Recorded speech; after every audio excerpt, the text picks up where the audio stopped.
Praise the lord. ದೇವರ ಅತಿ ಪರಿಶುದ್ಧ ನಾಮಕ್ಕೆ ಸ್ತೋತ್ರ ಉಂಟಾಗಲಿ. ಈ ಮುಂಜಾನೆಯ ವೇಳೆಯಲ್ಲಿ ದೇವರು ಕೊಡುತ್ತಿರುವಂತಹ ವಾಗ್ದಾನವು ಜ್ಞಾನೋಕ್ತಿಗಳು ಬರೆದ ಪುಸ್ತಕ 28ನೇ ಅಧ್ಯಾಯ 13ನೇ ವಚನವು ಈ ರೀತಿಯ ಗೆಲ್ಲುತ್ತೆ.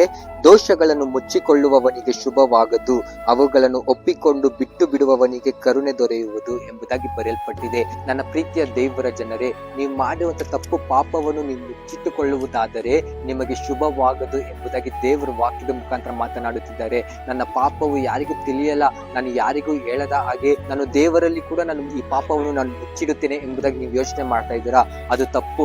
ನಿಮಗೆ ಶುಭವಾಗದು ಎಂಬುದಾಗಿ ದೇವರು ವಾಕ್ಯದ ಮುಖಾಂತರ ಮಾತನಾಡುತ್ತಿದ್ದಾರೆ.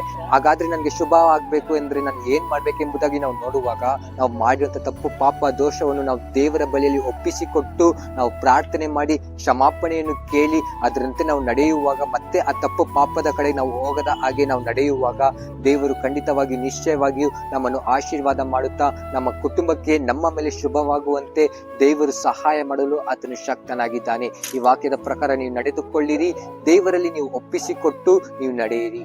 God bless you. Have a nice day.